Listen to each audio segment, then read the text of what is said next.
AJ Mullican here. This week I'm going to be reading to you from Abnormal.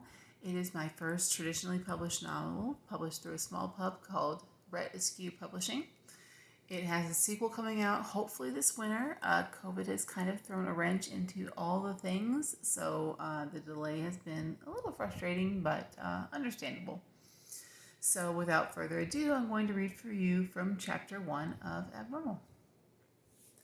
The club pulsed and throbbed. Electronic music stirred Claire into a frenzy. Her ponytail whipped around as she danced with her hips grinding against the nearest warm body. The woman she danced with wore a slick neoskin corset. Claire could feel the desire emanating from her, and she fed off that to stimulate her own burning need. Maybe she'd take this woman home and some friends of hers if she was up for it. Claire fished for information inside the woman's mind. Images and memories flashed through Andy's thoughts that sent a thrill down Claire's spine. Andy and her twin brother Billy experimenting with free love together as teenagers, Andy discovering sex while on number 9, and Claire's favorite discovery of the night, that Andy had a half-dozen doses of number 9 with her.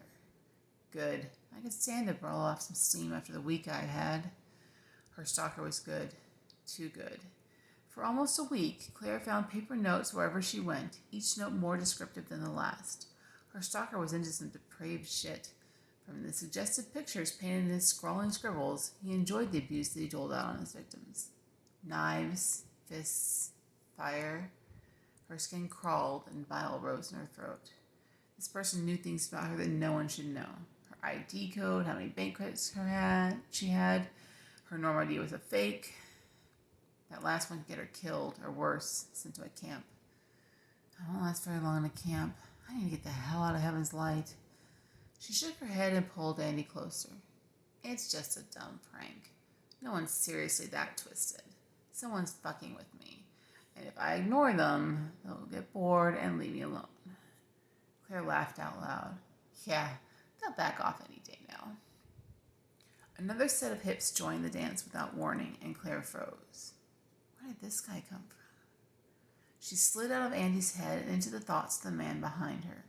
Regret slammed into her as hard as the bout of nausea that almost doubled her over and took her breath away. She tried to retreat, became lost in a maze of deprivation and sadism. Hey, girlie, I got you now. Nowhere to go, nowhere to hide. You're mine. All mine. His thoughts brought images of brutality through Claire's head like an old film reel, vivid displays tinted with a red haze. She froze in place as she saw other women being beaten, raped, murdered. Each scene featured similar surroundings.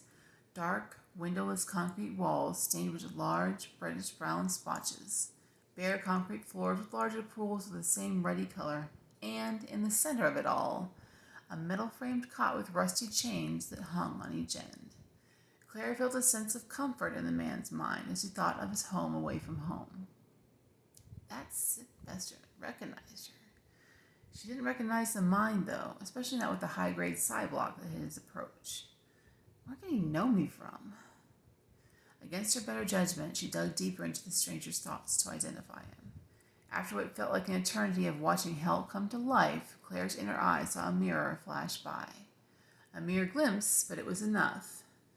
She got a full-on view of a stocky man with a hooked nose and a buzz cut. The face was nearly as familiar as her own. She'd seen it on countless hollow-viewer shows, watched the face age from child to teenager to grown man. Claire's stalker was none other than Councilwoman Maynard's son, Thomas. Great. I've been targeted by one of the highest profile gifted out there. If I harm a hair on his fat head, I'm as good as dead. Even non-abnormals get sent to camps for messing with the council. Can't use my plasma blade, can't even use my telepathy. What am I going to do? Thomas leaned over her shoulder. I think you need to find another dance partner. This one's mine.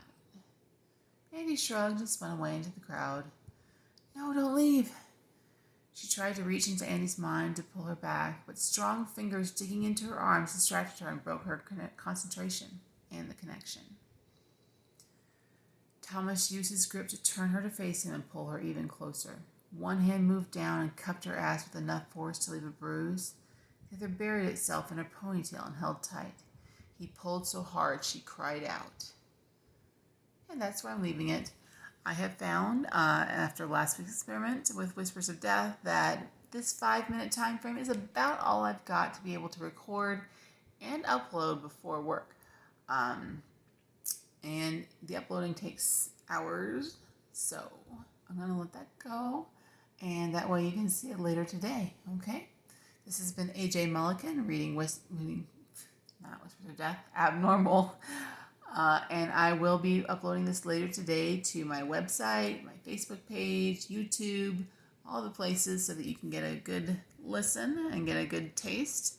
And maybe you'll want to go to books2read.com/abnormal to order.